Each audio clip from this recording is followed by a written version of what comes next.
Hi guys and welcome back to Wind Down Wednesday. Tonight we're creating a safe space for the fellas. Black men pull up. This episode is about you. And I have a very special guest joining me tonight. His name is Demond Alvarez, sorry. And he goes by Soul of a Man 504 on Instagram. And tonight we're gonna be unpacking his story. He's an author, a podcaster, and he does a lot of amazing things, and he has an amazing story to tell.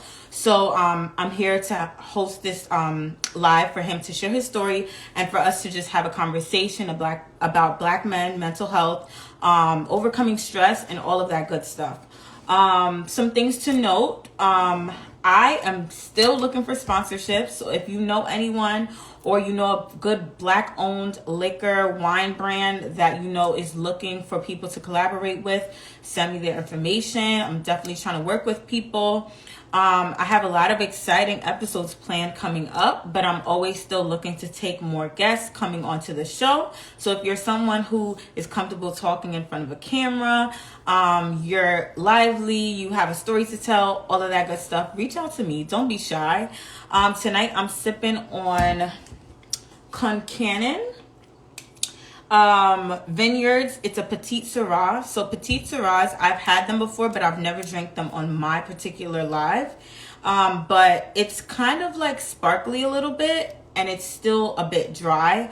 But honestly, it's one of those dry wines where if you're trying to like upgrade your palate a bit and you don't want to keep sipping on the sweet all the time and you want to kind of get into like, you know, real dry wines, this will be a good one for you to transition into. All right. So yeah, with that being said, I'm waiting for my co-host to join. I see that you're in the audience, but I don't see that you've requested me. So if you see the plus sign with the camera on it, Demond, you can just press that. Okay, there it is.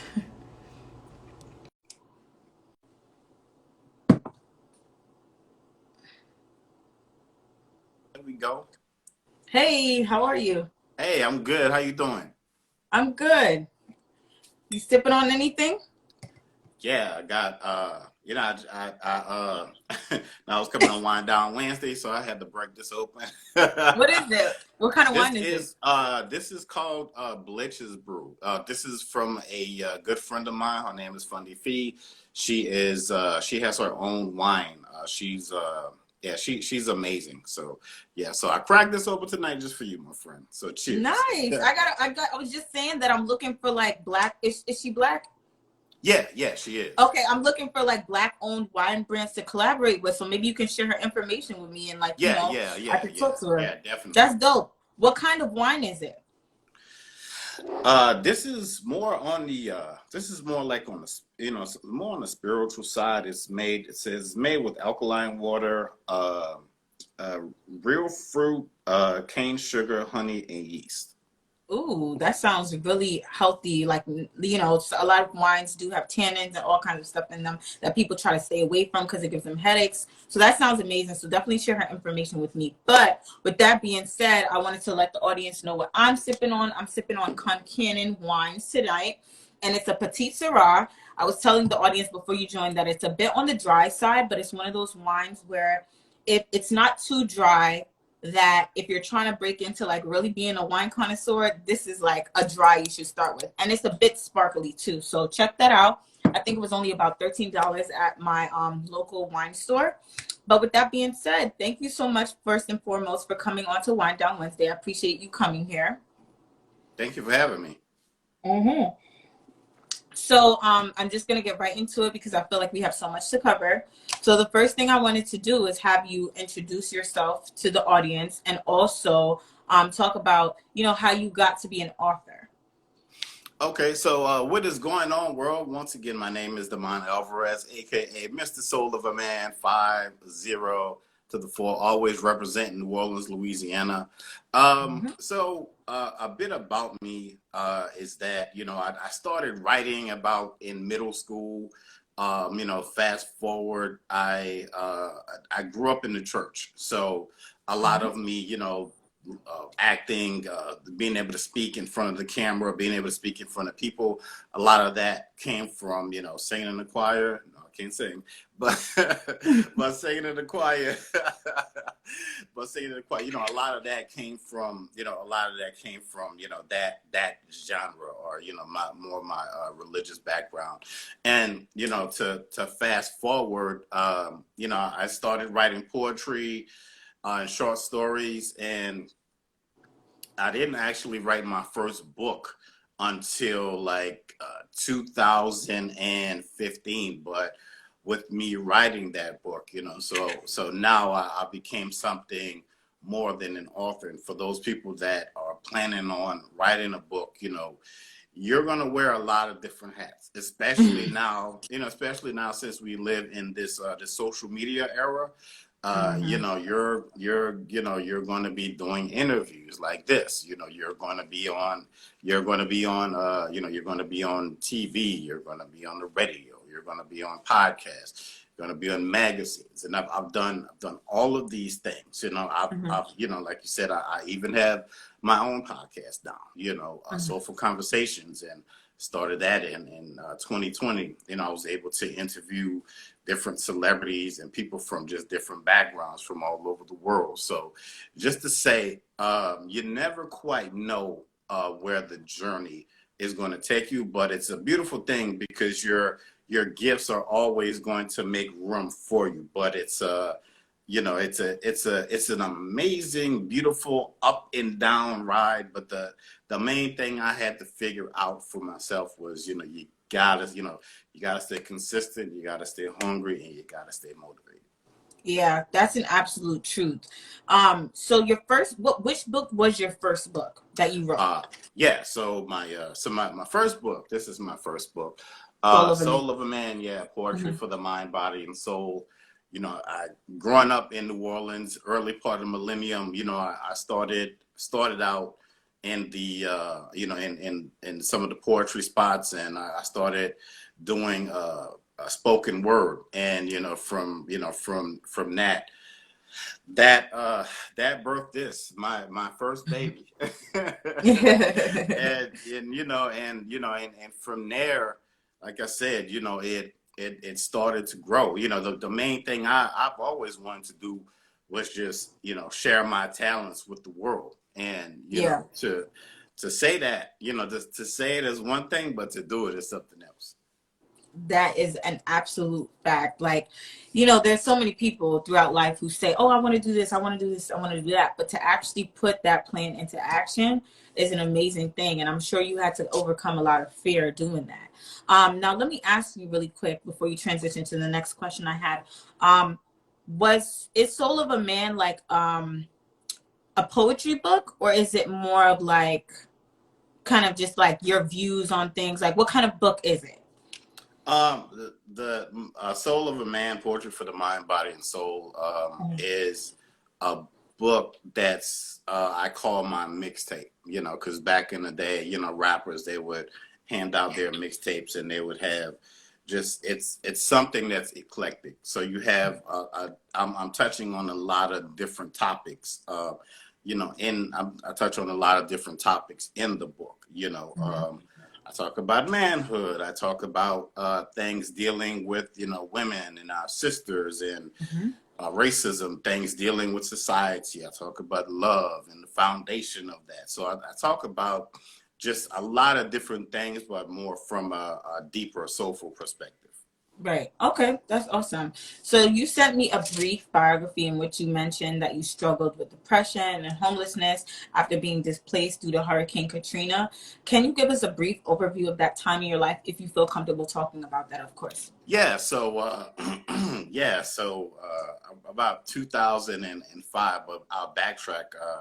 I was still like in college around that time, and my friends, a few years before that, we had a conversation where we said, well, if something would have happened down here, where would we go? And some people said they'd go here, they'd go there, and I said Houston. So to fast forward to 2005, I'm working at this certain place, and I was supposed to work that weekend, and I met with some of my friends, and we ate at Subway, and it was just a very eerie silence that day. There was no animals, no nothing out there, and it's almost like you could kind of tell, that something was about to happen. We didn't know it was Yeah. going to be like that kind of happening, but you know, Mhm. but looking back at that, I remember we left, we left New Orleans. It took us like 24 hours. They call it the contraflow when you're traveling in traffic like that. And it's bumper to bumper. You really can't go anywhere. I remember my Mhm. grandmother was alive. I think it was like maybe 13, 14 cars we had like in a little caravan. And, we made it, we finally made it to Houston. The storm hit, everything was flooded out, lost, now, and to remind you, this was like my last year of college, so Wow. the school went underwater, my car went underwater, everything.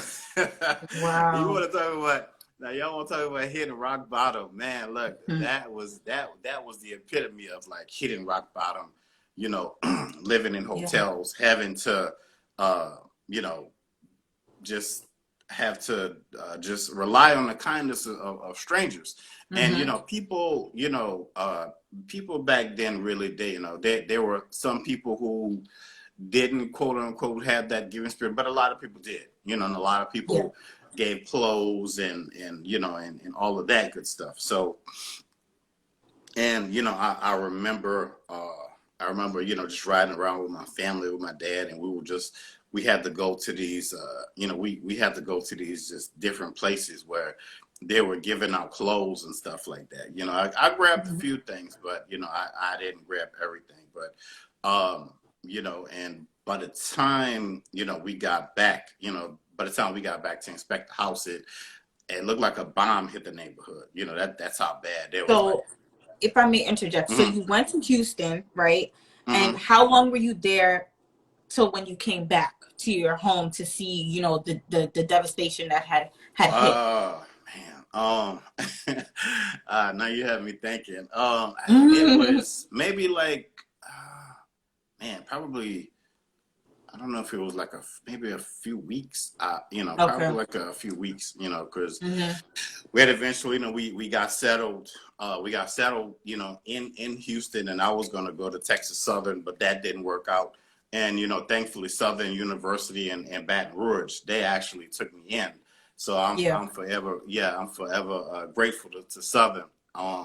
The baddest band in the land, folks. But I'm forever grateful, to Southern, and Mhm. that last, my family was like, look, you got to get your mind together, man. This your last semester. You Mhm. gotta go finish. So I was like, man, I don't know, because my other cousins were getting jobs and all this stuff. I was like, Yeah. well, maybe I could just go work and just save up a little bit. They was like, nah, this is your last semester. You gotta go finish school. So Mhm. you know how it is in black households with college and all of that good stuff. Yeah. That's That's like, like yeah. the end all be all. Yeah.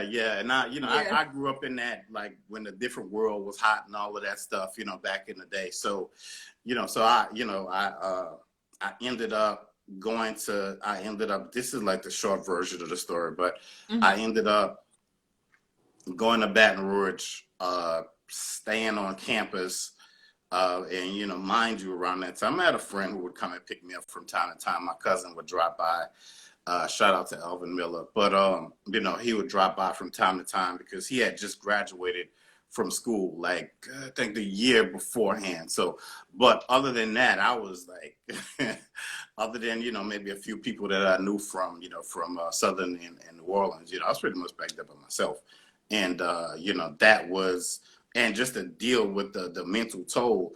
And then afterwards, there was another hurricane that hit the school, Oh like right yeah. after, like, Katrina. I forgot the name of the storm, but Yeah, I do remember that. Now that you say it, it was yeah, another one shortly yeah, that after. was, yeah. It was, I I forget. can't remember because Hurricane Katrina kind of like took the show. Yeah, Took yeah, the show. yeah. And it was like, there's another storm coming. I was like, man, this is crazy. Last thing we needed. But I aren't you? know. How do you feel about the fact that like you actually went back and finished school? Are you happy? Do you have any regrets? Is it one of them things where you're just like, I'm happy that my family pushed me to do it? Like, Yeah. Okay. I'm glad. That's, it's probably, at that point, it was probably one of my biggest, accomplishments, going back and finishing school and, having my degree and, and all of that good stuff. So, I'm glad that, I was able to go back. I mean, I know times are different now with the Mhm. internet and entrepreneurship and how you can Yeah. put yourself out there. Now, who would have had this back then? Right. I, oh my goodness, but anyway, but hey, it's all good. It's all good. Yeah, because like I'm thinking like today, like if something like Hurricane Katrina were to happen today, we would have more options in terms of like virtual learning as long as you can get to like a place where there's internet and stuff like that. Right, right, Whereas right. back then we did not have that wasn't even like probably a thought, you know? Um but I could also imagine that like at that time of your life, the last thing on your mind was probably finishing school up until your parents were like, nah, like chill, you have to finish, like you have to Yeah, go back, yeah. you It know? was, yeah, that '05, man, those last few weeks of that year felt like an eternity, just trying to, I felt like, I really felt like my head was in a fog. It's like, okay, Mm-hmm. so what am I going, like not just me, but my family, like what are, Yeah, because I didn't want to, I didn't want to leave them. I mean, I didn't want to leave them, my of cousins and course not. everything. Mm-hmm.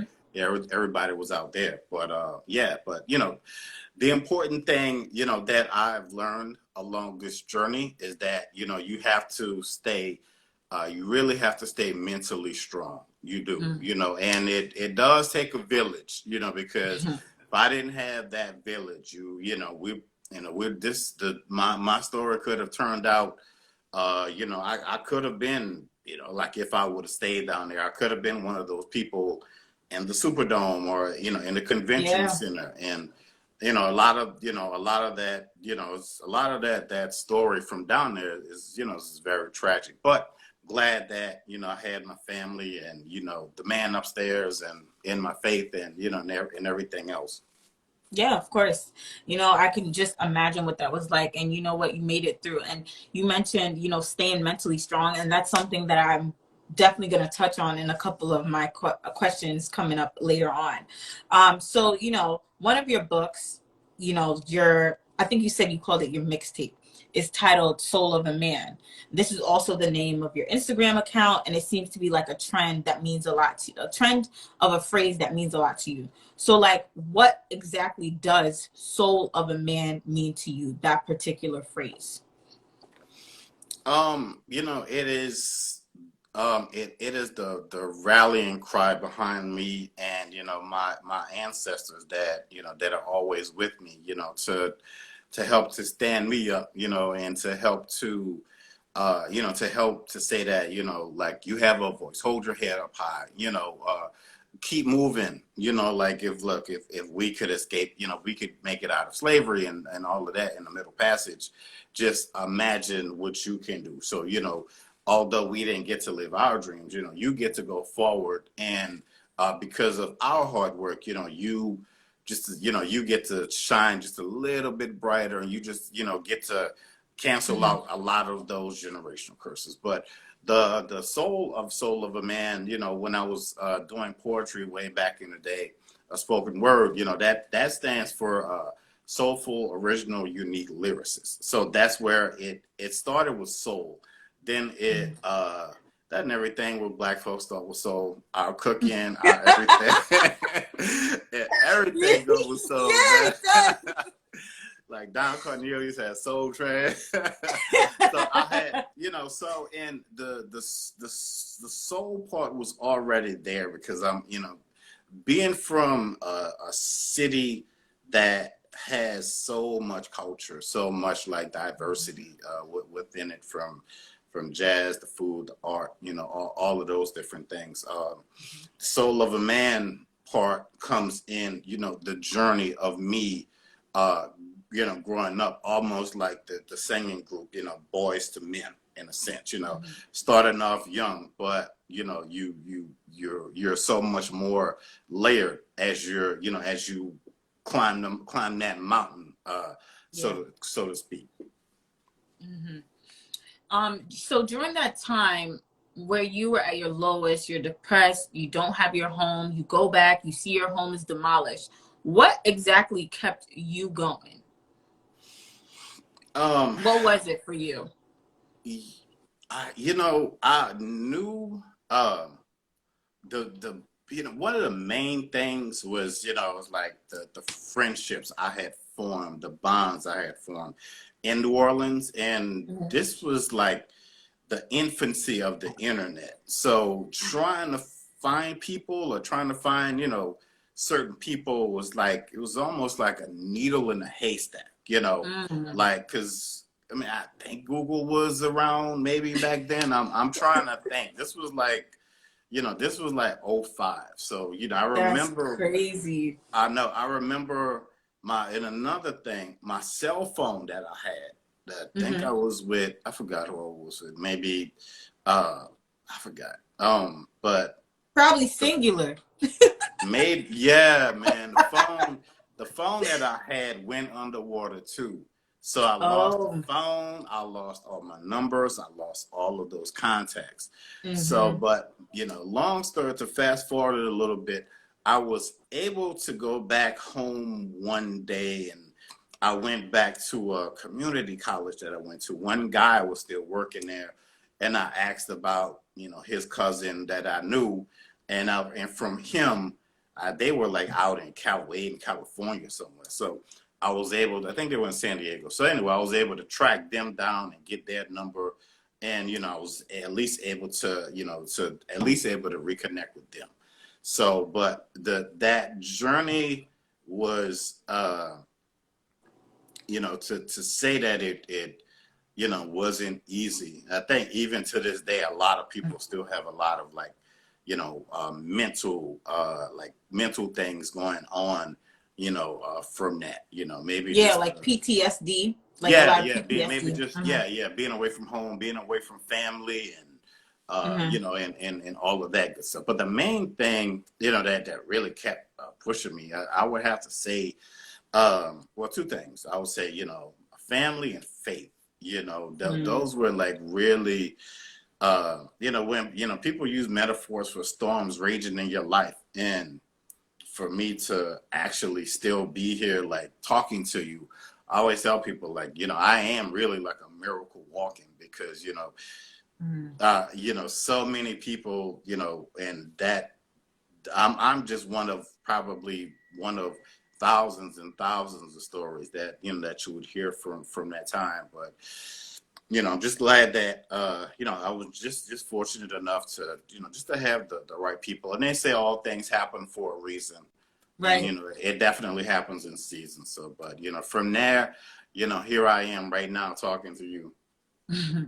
And amen to that, because it's like you said, so many people lost their lives, lost family members, and here you are still, keeping a positive outlook. You've accomplished so much since then. So I want to give you your kudos right now and let you know that what you're Thank you. doing is amazing, and keep it up. And, you know, it's hard not to suffer from PTSD after something like that goes down, but, don't be too hard on yourself. Take it one day at a time. So, statistics show that Black men are essentially always under a perpetual state of stress. Essentially their fight or flight is always on. So I'm sure when you were going through that time in your life where you were homeless, your like fight or flight was kind of like up here. But like I'm Hmm. sure I'm sure there was a point in time in your life where you're like, okay, I'm no longer homeless. I'm in a place. I'm in a house, or maybe I'm in a shelter. I have food. I have shelter over me. I have food. I have clothing. What is it like? When did you finally feel at peace? Like, how long did it take you to finally feel at peace, even after you got to a safe space, if you can remember?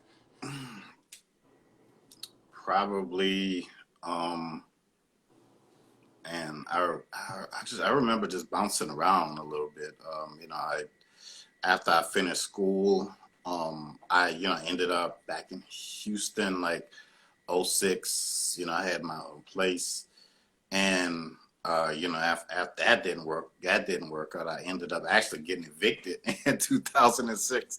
Yeah, Yeah. because the city was paying my rent, and it Hmm. was a program that they were paying the rent.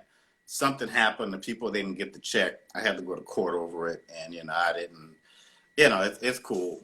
So I, Mm-hmm. so I ended up, I had to, I had to call my parents and tell them what happened. They're like, well, hey, look, just come back home. Come back home and figure it out. So, I went back.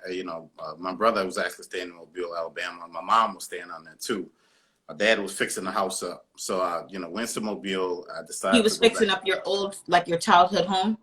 Yeah, he was, Oh because wow. he was still working. He was still working.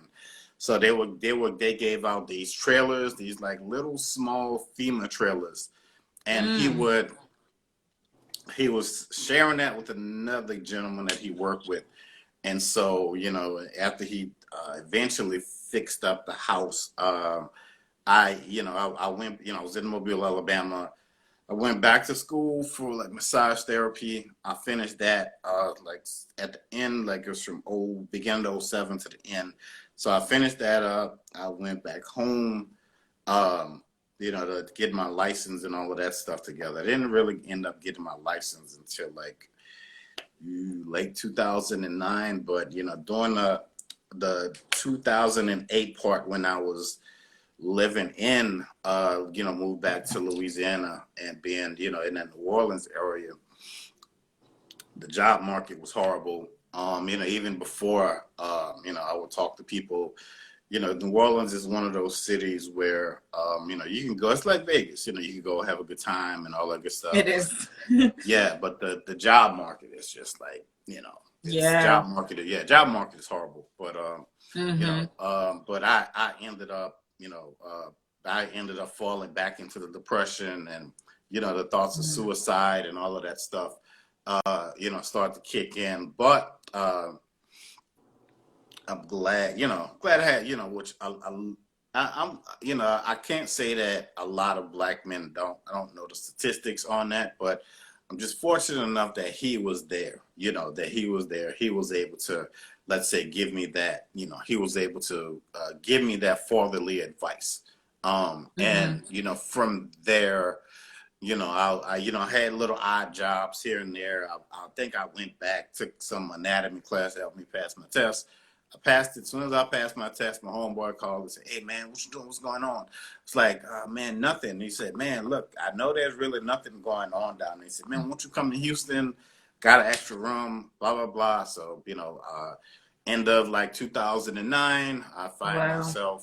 find myself back in Houston. And I've been here. I've been here. Well, yeah, I've been here like ever since then, since the the end of 2009.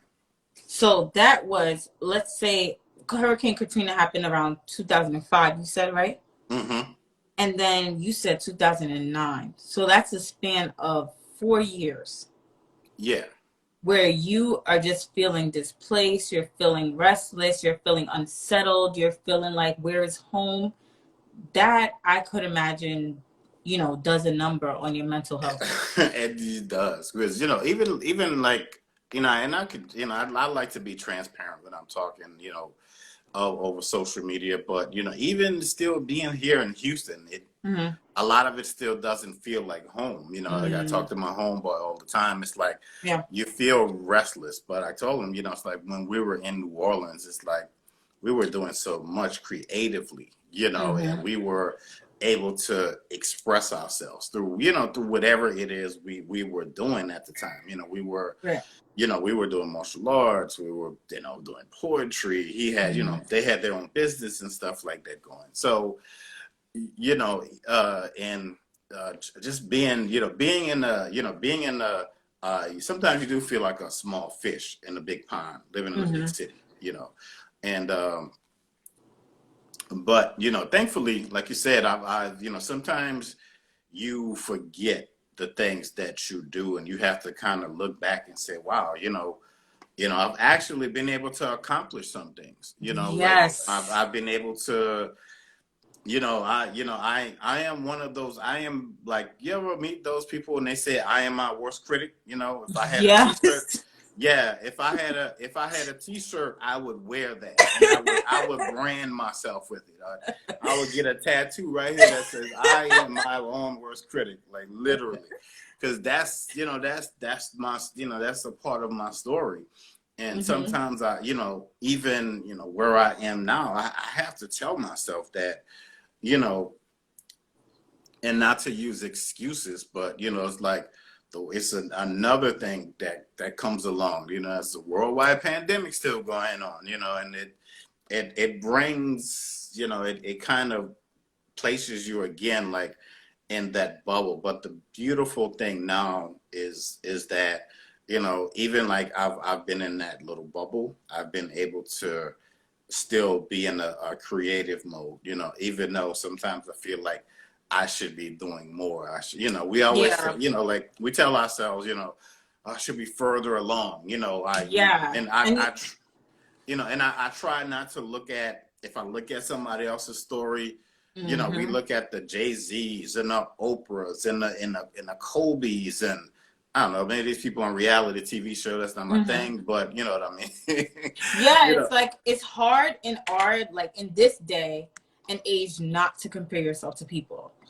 And then when you're already someone who's hard on yourself, it's like you're gonna be 10 times as hard on yourself when you have other people to compare yourself to. And that's all the social media thing does, is it gives you kind of like all these different frame of references to compare yourself to.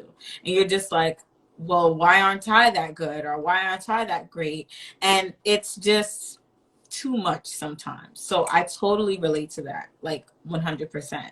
yeah, Um, and go not ahead. to cut you off, but Mhm. one thing I find with me, I just at this point, I just stay in my own lane, and I tell myself, you know what, if it's destined to happen, it's going to happen, It and is. things happen, things happen in their own time. People get a driver's license, they get a house, they get married, they all of these things happen, When they're they put supposed out to to happen. right. I've heard a story of Hmm. a lady going back to school, getting her degree, and she's like 90 something years old. So these things happen. These things happen when they're supposed to happen. Hmm. So, we touched on you, like, finally feeling settled after 4 years, which I can't stress enough is a very long time to feel displaced and unsettled. I want those who are listening to really understand that and think about what it must feel like to be displaced, unsettled, and not know where home is for 4 years. But I digress. What does feeling safe and being safe look like to you now? Do you feel as though as a black man, you actually have people in your life that you can feel safe and confide in and, relate to today? Today, yeah, I Hmm. do. One thing that I haven't said is that I have been on an incredible like whirlwind of a spiritual journey, and I cannot, that a lot of that is probably a story for another day. But I'm very happy and excited to, I'm happy with the people that I have in my life, even though it's a I feel like the older I get, the smaller the circle gets, and I feel like the people that, because the word, I feel like the words we use, I'm a writer, but the words that we use are very powerful. I'm a firm Hmm. believer in, prayer, manifesting, and all of that good stuff like that, Yeah. I believe the things that happen, they're meant to happen, all of the Hmm. good things and all of that good stuff. But yeah, I do. I mean, even though I don't talk to my family every day, but I know if I needed to reach out, I know that they're there, and it's good that they call and check on me Hmm. from time to time. But it's like, but I know 2020, 2021, maybe this year, a lot of people probably felt the loneliest that they probably ever Yeah. felt in their lives, because 2020, everybody was at home. You felt like you were locked in. You couldn't go to the club. couldn't really, you couldn't really travel like you really wanted to, but No. it was, for me, it was, more of the, it was more of the spiritual awakening, going through, which you may hear people in the spiritual community say, the like doing the I call it the going through the midnight journey of the soul. People might call it shadow Mhm. work, where you go, where you go through, cleaning out a lot of those old traumas, breaking generational curses, Mhm. getting yourself up, propelling yourself to continue to, like Michael and Diana Ross said, to like in a Wiz, to continue to ease on down the road, and it's good. And for me to continue to, to push and to grind it out, and it still feels like the world is still kind of closed a little bit, to a certain degree. But Yeah. but yeah, I do have people, that I can't confide in. And sometimes you're going to be, sometimes you're going to, it may turn out, you may be your best friend, where you can journal, you can write stuff out, Yes. where it's just you. When you start out, everybody may be behind you, but I find that it's whatever it is that you're doing along your journey, especially like if you have a business, whatever it is, your career, it's going to Mhm. be complete strangers that are going to come and, lift you up, support your business, Yeah. and propel you, yeah, and propel you to where you're going to be going. Yeah. It's crazy that you said the thing about journaling, right? Because I think that that is amazing, right? That is amazing advice for anyone. But unfortunately, we do live in a world where there's toxic masculinity, right? So I feel like even though journaling is such a helpful thing for all people, a lot of men won't feel comfortable doing that because it's like, oh, I'm not going to sit around and writing a book about my feelings all day or something like that. And it's just like, no, like that's not something that's designated for a certain sex. Like it's for everyone and it's honestly going to help you. You just have to take the time to step outside of yourself and, do it and not think about what other people are going to think about you because it's about you and your relationship with yourself. So I really like that you said that because I don't think that when a lot of men think about, creating a safe space, that they think about themselves. Because when you're journaling, you're creating a safe space for yourself as well. Mm-hmm. So, I don't think a lot of men think about that. And I just appreciate you bringing that to the forefront. Oh, So, thank you. Like it mhm. says, in a good book, so does a man think it. So, so he is. So, if you're, like I said, your mental, and I get living not just in America, but certain parts in the world being black, but I can only really talk about the African American perspective of it. And a lot of it, can be nightmarish. It's like when you look at the history, Dr. King, what did Dr. King say at the end? He said, I believe I led my people into a burning house. And a lot Hmm. of America is burning, and Yeah. we've had to cultivate ourselves. A lot of us come from, single parent homes, and, a lot of the what you would want to call the neighborhoods, every the big mamas used to be like in their 60s and 70s. Now they're in their 35. You won't go to the club, they won't go to the club with you. You know what I mean? So who's going, you know what I mean? So who's Who's going to watch guiding the kids? y'all? Right. So it's like, you got a 10-year-old babysitting the rest of the kids at home while everybody else at the party. Hmm. Yeah. I feel that. So, while doing my research on this particular topic that we're talking about, I came across the phase of emotional stoicism, which is defined as the endurance of pain or hardship without the display of any like emotion on your face or complaint. So, this phrase was used to define like Black men in the article that I read. So, what do you think may be the fear behind Black men unmasking and actually letting people in to what's going on in their mental and their emotional lives? We as black men, we are taught to just store it, just like we're just these computers, and we just start to hold it in, get over it, and go back to work, and Mm-hmm. we're not programmed to sit down and talk about it. We're not, we're not programmed to sit down and let people in, so to speak. And, we have to, we have to start to, to break down those layers. I think we are afraid to look at ourselves, to truly look at ourselves in the mirror. Maybe we may take that pain or whatever it is, and get it out some kind of other ways. But we have now all of these positive outlets, and we can actually sit down and talk to psychiatrists and people, in those and people like in those mental fields, so to speak. And now that it's becoming more, the secrets that were locked away in the families about the abuse and sexual Mm-hmm. assaults and all of that good stuff.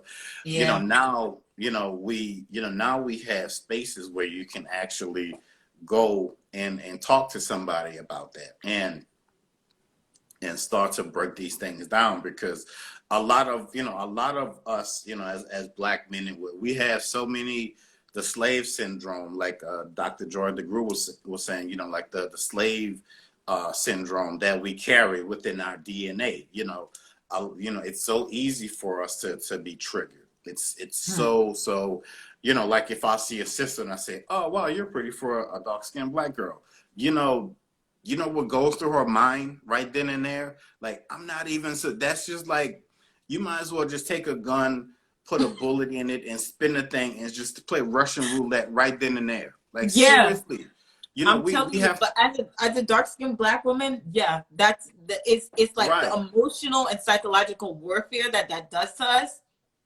Yeah.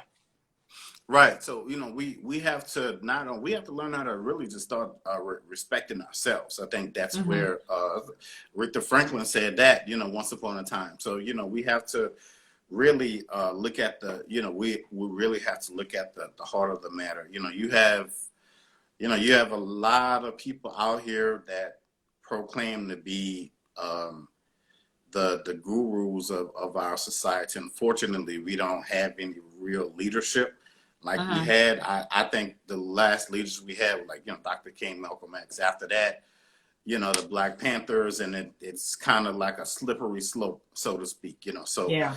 we have to be our own leaders. We Mm-hmm. do. It takes, it takes time. It takes some initiative. It takes telling yourself that, to say that there is a problem. First, you have to admit that there's a problem. Yeah. And we have to start telling these things to ourselves. Like each and every day. I mean, I'm at the point where I look at some of us and I say, well, some of us are just too far gone, and that's just the Yeah. reality of it. And I Mm-hmm. don't have time to drag to like you told me, you were like, hey, that sister does she has her own wine thing. Give me her information. Now I know if I put that in your hands, you're going to use it. Yeah. You could take that one seed and plant it and like grow a whole field of whatever. So we have to really get more into ourselves. We have to use our discernment, and we have to look at the we have to look at the truth of what it is, and we have to really start to put the work in, and know that this is just one of many things that our like your network is your net worth, and I'm sure you probably know that better Mm-hmm. than anybody else. Yeah, and when I think of emotional stoicism, I can't help but think about, like, so many black men that I know personally. And I have personally never seen them. kind of like what I like to say break character, which is they always keep this sense of like, I'm cool, we cool, everything's cool. But I often wonder, what does that do to your psyche? Because realistically, truly, honestly, it's not all cool. It's really No, not it's not. at all. And you know, Bell Hooks said something, which is, I think she wrote a book actually called "Too Cool or Be Cool, Black Man." You probably know it better than me, but it's something like along that lines. But like, it's just kind of like when you're always trying to present this image of being cool, calm, and collected and unbothered, what does that do to your mental health? And that's what I think about when I think about Black men. It's like, how much things can you take and just eat up and not speak about it without it affecting you? Because I think about myself, right? As a Black woman working in corporate America, we all know working in corporate America, you got to eat a lot of shit. You got to eat a Hmm. lot of shit. And you got to, ignore stuff, not say certain things. And that shit affects me. It affects my mental health. So then I think about, okay, if I wasn't a woman and me expressing my emotions wasn't considered traditional, how would I feel? How would that affect my mental health? And that's why it's like when I came across that phrase of emotional stoicism, I was like, this is exactly what it is. Like, I've seen it. It's just this kind of like this wall of like, I'm good. We cool. You cool. Right, and that's where you see a lot of other people getting in. You see, um, you see like the drug abuse, the alcoholism. You see the breaking down of the households, and just the breaking down of your psyche. Honestly, Yep. because it's like the person that's like oh, I'm cool, I'm good, I'm good. There's something inside of them saying I'm not okay, and it's like if you've watched what's her name, Young Vizant, Mm-hmm. trying to Mm-hmm. help people, and you see everything, and she's like, well, I'm sure she has other people around her on the show to help, but she's taking the brunt of it, trying to help these families, these brothers, Yeah. these women. Well, when she was doing it, and Mm-hmm. you saw everything, and you have like years and decades and generations of, well, I do this because my dad wasn't there, his dad Yep. wasn't there, his dad wasn't there, and all of that stuff is built up and put on.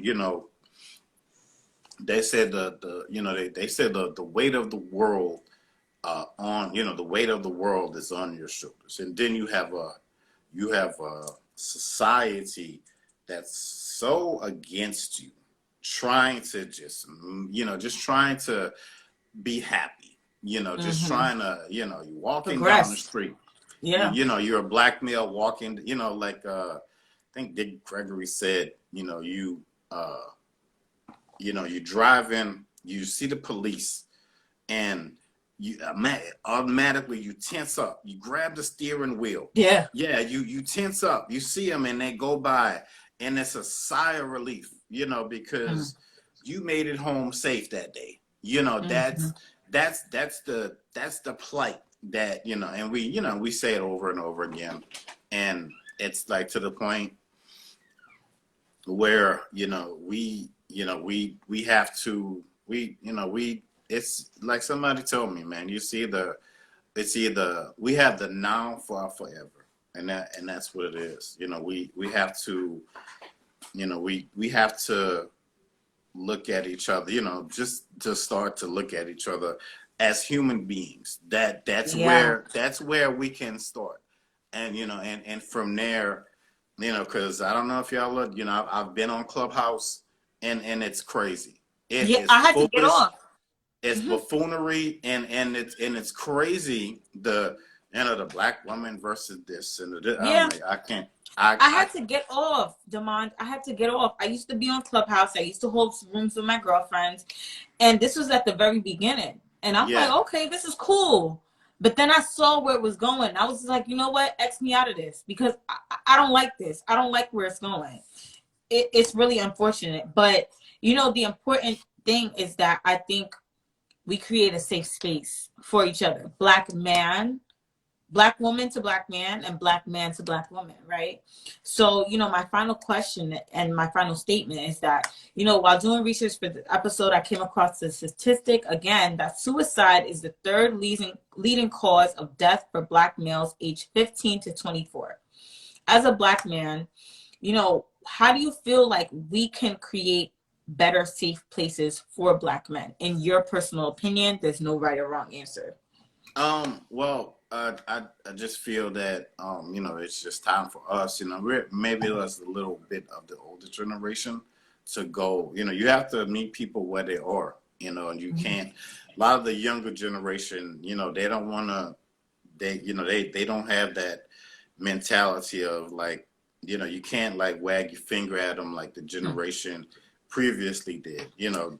maybe they did to us. They don't take that because they'll just lose it. They'll go off. So, you gotta, you gotta really pull them aside and giving them the game, so to speak, and just telling them, what it is out here in society and letting them know who they are. You could start from a generational perspective, a historical perspective, and let them know, hey, our history doesn't just start with us being, like locked in chains coming in here, Exactly. in these boats. And, we were in the Americas way before Columbus got here. And, and I'm sure a lot of people with the internet, a lot of people know that now, so it's gonna, it's going to take some time, but on the flip side, those like look at what's her name, Regina King, her son.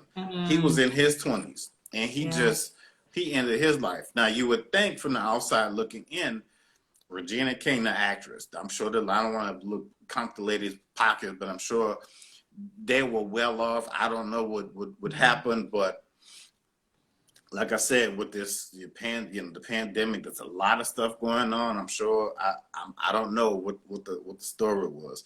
We may never know. I don't know. But the thing is that it just starts with asking people, like, hey man, like you said, you say, hey brother, you okay today, man? It's like, yeah, you could tell when somebody just has that face like they just been beaten down by society over and over and over again. And you just like, man, and it's like, even as like me living in this city, it's like hard to get a black man to look at just in the eyes, just to say like, just to acknowledge each other. Like just if that, in New Orleans, we did that, even if it was just like, just like that, even if it was just like that, we say, hey man, what's up? How you been? Well, hey, how your people's doing? That's how we talk down. I'm not saying that it's perfect, and of course it's not. But it has to start from somewhere. I can imagine that level of acknowledging somebody, right? You looking somebody in the eye and saying, "You good? How you doing? You all right?" That's different than, "Oh, hey, what's up?" That's different. It touches somebody on a deeper level. And if you know that person personally, I could imagine that they might feel more inclined. I don't know all the answers, but they might feel a little bit more inclined to say, all right, yo, this is what's going on. Like, or, you know what? I'm having a rough day. Even if I don't want to open up to you about exactly what's going on, I'm having a rough time, But unfortunately, like you said, we live in a society nowadays where it's disconnected. And then on top of that, there is, black men feeling as though they can't express their emotions in any way. And it's sad, but like you said, Damon, we have to try to come together. We have to. Right. So, and I'm glad that there's a movement going on that, the ADOS, or, whatever you want to call it, that we're looking, say, okay, well, we do have a history. We're learning more about ourselves and, and at least it's something, I mean, categorically speaking. I mean, like you said, I know that there are safe spaces out there. We don't find out a lot of the positive stuff. unless you gotta dig and really dig and go through social media and Yeah. yeah, and really look for stuff. You gotta really look for it. But Hmm. but that's just how it is, though. Yeah. And you know what? I want to thank you so much for coming on to Wind Down Wednesday. You reached out to me, you shared your story with me, and I was just like, nah, I have to have this young man on Wind Down Wednesday, have you share your story, your perspective, and I appreciate it. Thank you so much. I hope you enjoyed your time here. And tell the people where they can buy your book, where they can find your podcast, and all of that before we close out. Yeah, so this is okay, yeah, so this is my second book, Lyrical Soul. So you can find all my books on Amazon under my government name, Damon Alvarez, or if you want your own, personalized copy autograph, you can go to my page on Instagram, Soul of a Man 504. Please follow me on here. And go to my link tree. You can go to my webpage, which is it's right in back of me, Soul of a Man 504.com. And you can buy all of my books, read all about me, and find out all the other things. But yeah, everything is pretty much on my link tree if you want to check out my podcast, which you should, and just follow me on all things social media. It's Soul of a Man 504. Yes. Once again, thank you for coming on to Wind Down Wednesday. Let's do one final cheers. I didn't see you sip the whole time. Yeah, I actually was. You were like, yeah, like when you were talking, I just picked the glass up. Oh, okay. Wait, let me see that cup. I like that. I like that. All right, let's do one final cheers before we close out. Thank you so much and for again, being yeah, thank you on. for having me on. Yeah, no problem. And thank you guys all for listening. Take care. Next week, I will be meeting with Tashi and Yasmin. She is the founder of Girl Strike, which is a body jewelry line. And she and I will be talking about self-expression. So make sure you tune into that. All right. Have a good night, everybody.